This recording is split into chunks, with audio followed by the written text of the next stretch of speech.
বেরেস্তা, আলু বোখারা দিলাম, ঠিক আছে, কিছু কাঁচামরিচ দিলাম। এখন দিব হচ্ছে আমি আরো ওই পাশে নাও, হ্যাঁ এই তো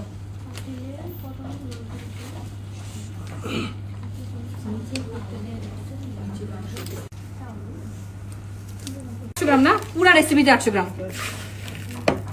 এবার তুমি এটা দাও, এলাচের গুঁড়া 1 টেবিল চামচ। হ্যাঁ আবার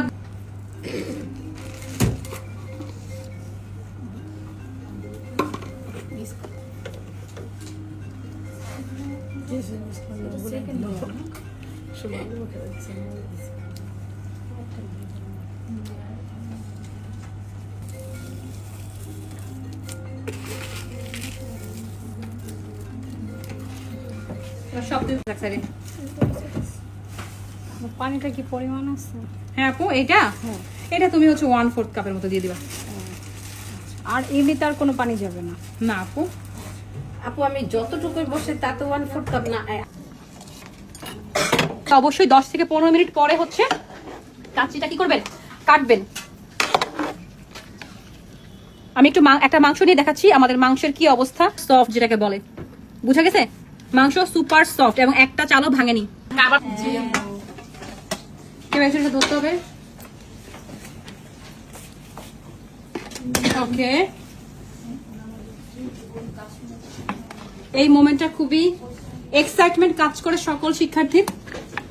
আমরা কি বিয়ে বাড়ির স্মেল পাচ্ছি? পুরাটা ক্লাস এখন স্মেলে মোমো করবে, দেখবেন।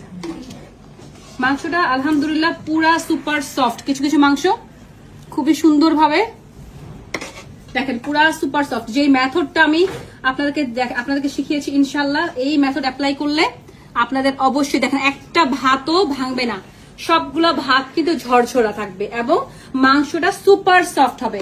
প্রপার কাচ্চি রান্না করতে গেলে যে মেথড গুলো অনুসরণ করা লাগে ক্লাসের সে সকল সব মেথড আমি কিন্তু আপনাদেরকে শিখিয়েছি। এইভাবে যদি আপনারা কাজ করেন অবশ্যই আপনারা ক্যাটারিং বিজনেসে এই কাচ্চিটা কিন্তু আপনাদের নতুন একটা মাধ্যম হিসেবে যোগ হতে পারে।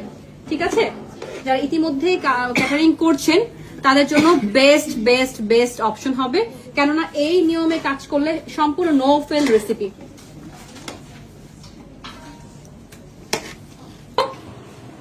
একটা রান্না এত মজা কিভাবে হয়? অনেক মজা, অনেক মজা। মেহজাবিন স্পেশাল। রাইট রাইট, আমি আজকে এত এক্সাইটেড আমার।